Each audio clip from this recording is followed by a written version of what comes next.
नमस्कार, इन खबर में आपका स्वागत है। महाराष्ट्र में एकनाथ शिंदे के नेतृत्व में सरकार बन गई। बीजेपी का ऑपरेशन लोटस सफल हो गया। देवेंद्र फडणवीस को डिप्टी चीफ मिनिस्टर पे संतोष करना पड़ा क्योंकि राजनीति और रणनीति कुछ और कह रही थी।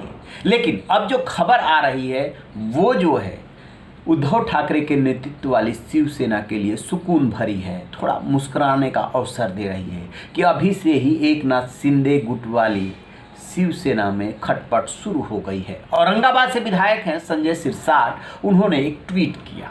ट्वीट में उद्धव ठाकरे को परिवार का मुखिया बता दिया, शिवसेना का मुखिया बता दिया। इसके बाद सियासी गलियारे में चर्चा होने लगी। तत्काल उन्होंने उस ट्वीट को डिलीट कर दिया। एक मराठी चैनल से बातचीत में स्पष्ट भी करने की कोशिश की कि ये ट्वीट उन्होंने क्यों किया था। वो कह रहे हैं कि विधानसभा में उद्धव ठाकरे बोल रहे हैं जिसमें वो शिवसेना परिवार का अपने को मुखिया बता रहे हैं, लेकिन उन्होंने परिवार के सदस्यों का ध्यान नहीं रखा, इस वजह से उन्होंने ये ट्वीट किया था। इसको अन्यथा नहीं लिया जाना चाहिए। लेकिन जो वहाँ से खबर आ रही है उसके मुताबिक संजय सिरसाट मंत्री न बनाए जाने को लेकर के नाराज हैं। ये शुरू से ही एकनाथ शिंदे के साथ रहे, लेकिन जब मंत्रिपरिषद की लिस्ट बनी उसमें इनका नाम नहीं आया। नाराजगी स्वाभाविक है। अब उस पर लिपापोती करने की कोशिश कर रहे हैं। आपको बता दें कि शिवसेना की जो इस समय स्थिति है उसमें शिवसेना का मुखिया कौन, असली वारिस कौन, इसको लेकर के मामला चुनाव आयोग से लेकर के सुप्रीम कोर्ट तक चल रहा है। उद्धव ठाकरे वाली शिवसेना ने सुप्रीम कोर्ट से ये अपील की थी कि चुनाव आयोग को कोई भी एक्शन लेने से रोका जाए। तो ये तो अभी चल रहा है झगड़ा। इसी बीच उद्धव ठाकरे एक बार फिर से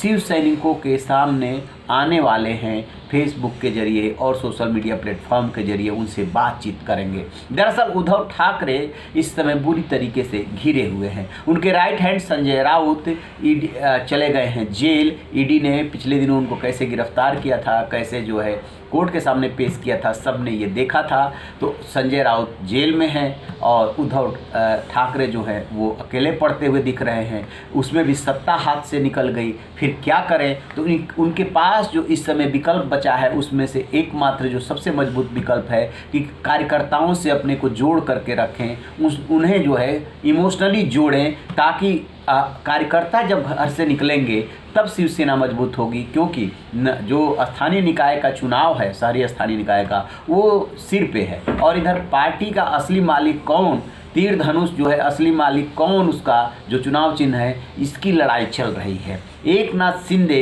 ने जिस तरीके से दूसरा शिवसेना भवन बनाने का ऐलान किया है, वो भी जो पहले से मौजूद है उसके बगल में ही, उससे और जो है काम खड़े हो रहे हैं कि इनकी प्लानिंग जो है वो लंबी है। बीजेपी पे यूं भी आरोप लग रहे हैं कि वो जो है अपने सहयोगियों को साथ जोड़ती है अपने फ़ायदे के लिए, और जब उसका वक्त निकल जाता है, टाइम निकल जाता है, तब उन्हें वो ख़त्म करने में लग जाती है। पंजाब के अकाली दल का मामला हो, चाहे महाराष्ट्र के शिवसेना का, और अब जो बिहार में डेवलपमेंट हुआ है पॉलिटिकल, उसमें भी यही बात आ रही है। नीतीश कुमार की पार्टी यही आरोप लगा रही है कि बीजेपी तो उन्हीं की पार्टी को तोड़ने में लग गई थी, लिहाजा उनके पास कोई विकल्प नहीं बचा था।